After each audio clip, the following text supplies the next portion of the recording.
Nizamabad rural నియోజకవర్గంలోని ఇందల్వాయి మండలం MPDO కార్యాలయంలో నిజామాబాద్ డిపిఓ శ్రీనివాస్ ఆకస్మిక తనిఖీ చేశారు. నిజామాబాద్ జిల్లా కలెక్టర్ ఆదేశాల మేరకు రాబోయే వర్షాకాలంలో తీసుకోవాల్సిన జాగ్రత్తల గురించి గ్రామ పంచాయతీ కార్యదర్శులతో సమావేశం నిర్వహించి పలు సూచనలు చేశారు. వర్షాకాలంలో తీసుకోవాల్సిన జాగ్రత్తలపై గ్రామ పంచాయతీ కార్యదర్శులు మరియు సిబ్బంది అప్రమత్తంగా ఉండి ఎలాంటి సమస్యలు లేకుండా పలు జాగ్రత్తలు తీసుకోవాలని ఈ సమావేశంలో డిపిఓ శ్రీనివాస్ కార్యదర్శులకు సూచించారు.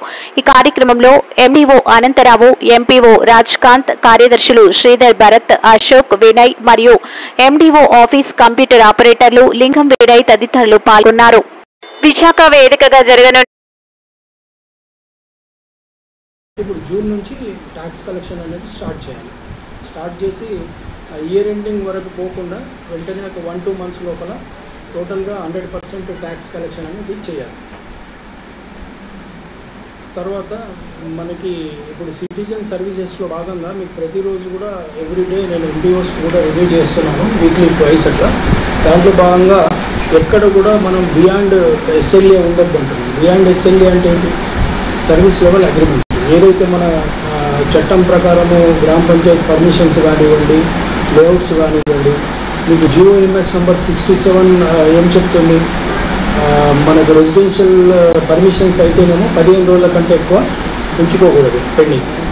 15 రోజుల లోపలనే మీరు సహేతుకమైన కారణాలు ఏమైనా ఉంటే ఆ కన్సర్న్ వాళ్ళకి కమ్యూనికేట్ చేయడం లేదా రిజెక్ట్ చేయడం ఇవన్నీ చేయాలి. కాబట్టి ఈ కమర్షియల్ అయితేనేమో మీరు డిటిసి కోడ్ ప్రాసెస్ చేసి డిటిసి కోడ్ ద్వారా అప్రూవల్ వస్తుంది కాబట్టి అది కూడా 30 డేస్కి మించకూడదు. కాబట్టి ఈ 2 ఆస్పెక్ట్స్ ఉన్నాయి. అదేవిధంగా సిటిజన్ చార్టర్కి సంబంధించి మీకు మొటేషన్స్, తర్వాత మనకు ట్రేడ్ లైసెన్సెస్, ఇవన్నీ కూడా మీరు ఏదైతే టైం లిమిట్ అక్కడ స్పెసిఫై చేశారో మీ చార్టర్, సిటిజన్ చార్టర్ బోర్డు మీద మేము 1 వీక్ లోపల ఇది డెలివరీ ఇస్తాము సర్వీస్ అనేది ఏదైతే ఉందో దానికి కట్టుబడి మీరు పనిచేయాల్సి ఉంటుంది. ఎక్కడ కూడా బియాండ్ ఎస్ఎల్ఏ రాకూడదు. బియాండ్ ఎస్ఎల్ఏ వస్తే concern Panchayat secretary will be held responsible అని చెప్పి క్లియర్గా స్పష్టంగా కూడా ఆదేశాలు ఇచ్చినాము. ఎంపీఓస్ను కూడా ప్రతిరోజు మేము రివ్యూ చేస్తున్నాం. బియాండ్ ఎస్ఎల్ఏ ఉన్నాయి, ఇమీడియట్గా డిస్పోజ్ చేయాలి.